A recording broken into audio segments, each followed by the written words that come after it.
Well, hello, welcome to the show. It's April 13th, Sunday, the week before Easter. So we expect that this week will be somewhat productive, but then we'll see some numbers drop next week. So we'll talk about that next week a little bit about seasonality, maybe.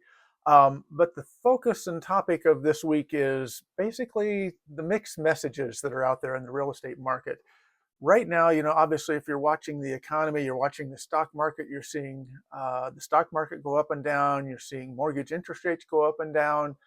How's that affect showing? How is that affecting their everyday business? And basically, my big advice to everyone this week is to remain focused on the market. Don't get caught up in all the news, the media, because there's certainly a bunch of mixed messages out there.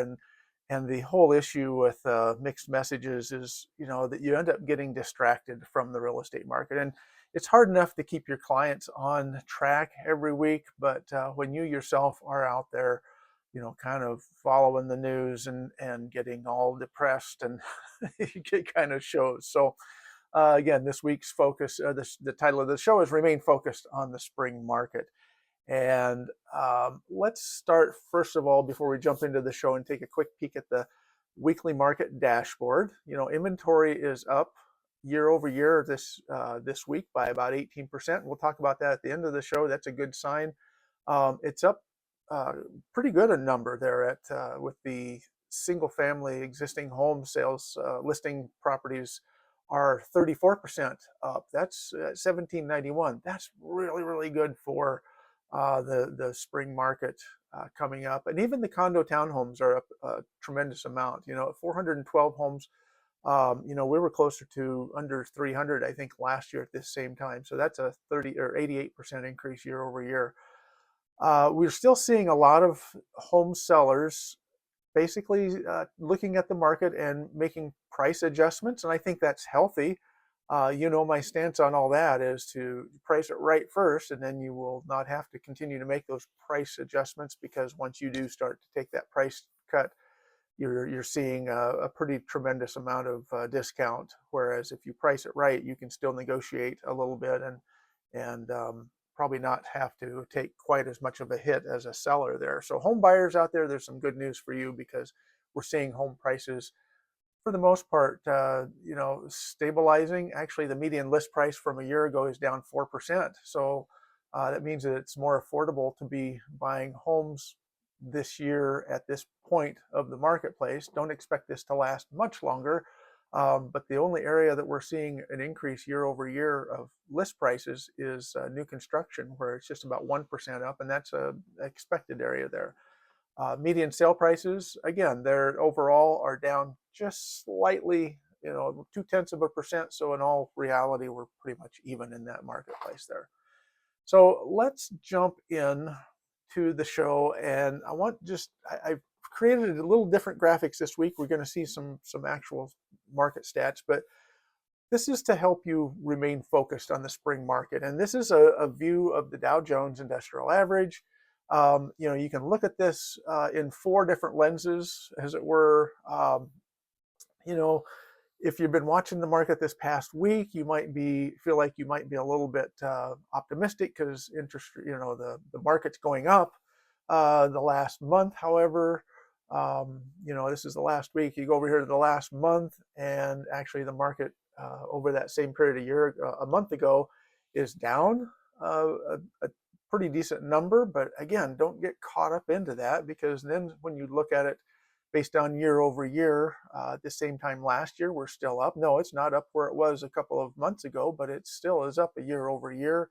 And then, if you pull this out long range view, the 10,000-foot view, looking at it over the past 5 years, the market's up a decent, a tremendous amount there. In fact, we saw most of that growth and that increase from 2024 to 2025, and we just recently seen this drop. So I guess my point is you can see what you want to see in in the stock market.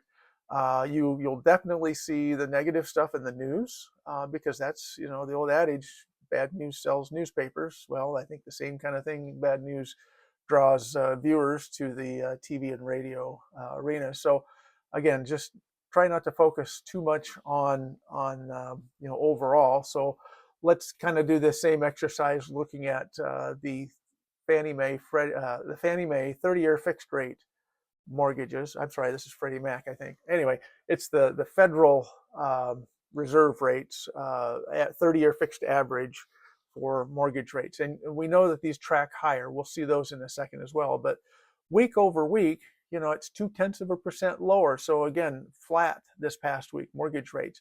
It's probably going to change this coming week, but maybe it won't. I mean, if you look at the last 30 days, the last month, again, we've been flat those last 5 weeks. Started out 6.65, we're at 6.62. It's slightly down. Does that make much of a difference in a mortgage payment? No, not at all, if you're basing that on that.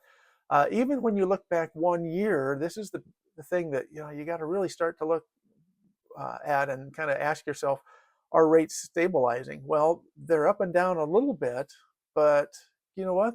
This is fairly stable when you compare it to the last 5 years. Really, actually, the last 2 or 3 years, last couple years, from 2023, there was a little bit of a jump there at the end of 2023 as things started to stabilize. But really, the 2024 and so far into 2025 has been fairly stable. Obviously, we're not seeing that very, very low mortgage rate like we saw in 2021. And then to give you a little bit more perspective, because I know you're saying, well, Les, the local rates are much lower than they are in the national average, and that's true. So I've pulled, and I'm just going to remain anonymous on who this one came from because it really doesn't matter. It's the differences each week. We'll focus on actual lenders maybe in a future show, but this is just one mortgage lender's weekly rates for April 11th. This was last Friday. And yes, you see there 6.875 for conventional, 6.25 for FHA, and 6.5 for VA. And you compare that to the week prior when rates were actually down by about 0.5%. That does cause angst in home buyers, but home buyers a lot of times are out there floating the interest rate. Once they make their offer, they're not going to lock in that rate until they're ready. And obviously, with swings in the marketplace, I don't see the rates going up and up and up. I see them going up and down, up and down. So pick your time and of course, listen to your mortgage lender out there. They're going to counsel you on what's best at that point in time, but lock in those rates. And there have been programs in the past. You could do a last minute lock right before. I don't know if those are still out there, but certainly moving forward, if you get caught with a little higher rate, you're always able to refinance those when they do come back down. We see that frequently. So looking back 1 month ago, March 7th of this year, again, same lender, same rates, 6.5% for the conventional. So that's up over last week, and it's also down from a month ago. So, or I'm sorry, it's up over where we were on April 4th and down from where we were just on Friday. So again, it's kind of playing the middle there. And then if you want to look back one full year, obviously this is at 7%. We had a pretty rough start to the last year. Again, however, as you saw before, the rates were fairly stable. I mean, 6.875 to 7.125 is a pretty close match as far as rates go. And you got to keep these all in mind, that these are the type of rates we're in right now, and not going back 4 years when we were used to that 2.99% for conventional and 2.5% for VA and FHA. Unfortunately, home buyers and sellers out there, they're always going, man, I think the rate should go back down to 3%. This was an anomaly. This was baked in. This was a crooked rate from the Federal Reserve that made the cost of borrowing money so much cheaper that banks and the mortgage market then was able to pass some of those savings on to stimulate the economy. Are we going to head to that at some point? There's a very strong possibility that there might be some stimulation into the marketplace, either through the Federal Reserve or something to that effect. But I really still don't think we're ever going to see 3% interest rates again. Excuse me. I think we're going to probably maybe get down around that 5% if we see some sort of a stabilization.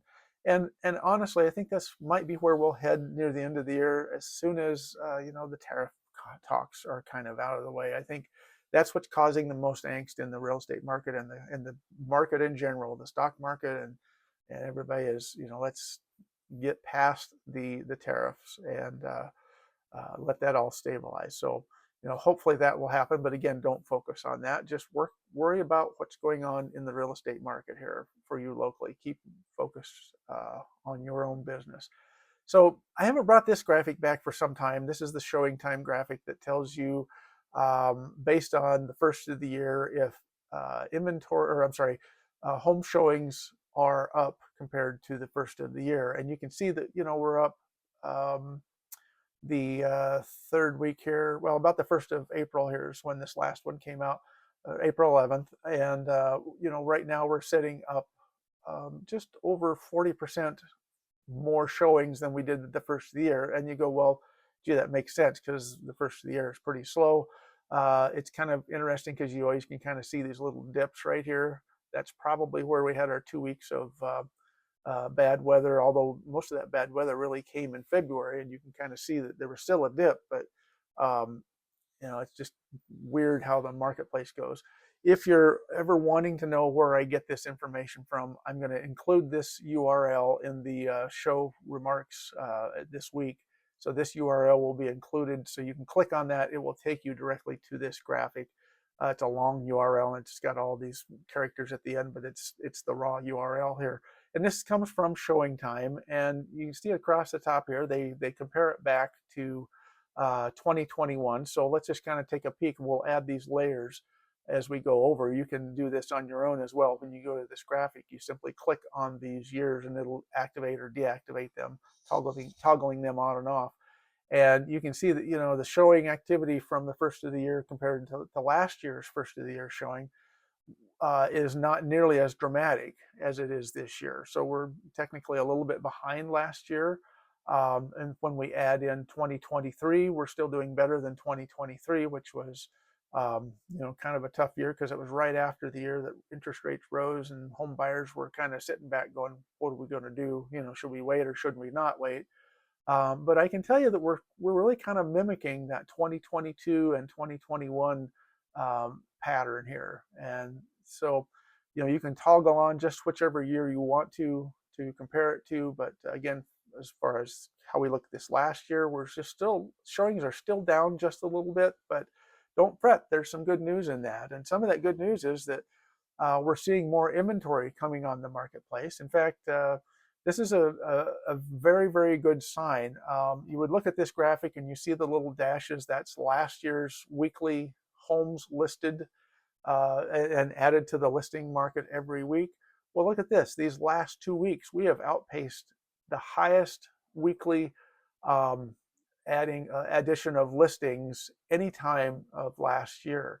So we've had 2 weeks now where we have outpaced all of last year's highs. In fact, we'll probably see a little bit of a drop this next week with Easter coming, but it's going to be built right back in, I think, and we'll see these numbers come up. And I think we're going to see at least through summertime, unless something really, really, really weird happens to the economy. I think we're going to continue to see more homes coming on the market every week. And the evidence of that here also is looking at the number of homes that went under contract each week. We've had 3 solid weeks of over 250 homes being put under contract. So we're continuing to build the sale pending database, and this is a good sign that as we move forward, we're going to see an increase in sales. We have not topped out the year-to-date comparison like we were looking at week 13 and 14. We actually had more homes under contract those 2 weeks than we did for these previous 2 weeks last year or of this year. But you know what? Those are the 2 high weeks right there, because no other week surpassed that 250 number of listings. I guess this one right here just hit like just 251 or 252. for last year. So I think, again, we're going to see more sale pendings coming from the increase in listings, and I think we have a real good chance of outpacing last year's numbers as we move forward. The last graphic is the best news of all here. It looks like our sale pace is increasing at a pretty good clip. You know, we started out the year, we were behind. When it's below zero, it means this is the number of homes closed that we are behind from last year. And here about March 1st or so, we started to see a change. We had a couple dips that week, but we've now gone 2 weeks in a row, increasing over last year. We're currently 29 homes sold year to date over last year's numbers, and we're almost at that 3,000 closed year to date number. So we'll see that this week for sure. We'll certainly hit that 3,000 milestone. So the market's certainly worth looking at as far as the local level. Maintain that attitude. You know, try to remember to you know, don't get caught up in the local media. And you know, this is really not a bad market that we're in. It's real estate's going to sell. You know, real estate is going to real estate. That's the catchphrase, I guess, this week. So thanks for watching. We'll see you all again next week. My subscriber counts continue to grow each week. Thank you for those of you that subscribe, and continue to share this out there so others will subscribe as well. And we'll talk to you all again next week.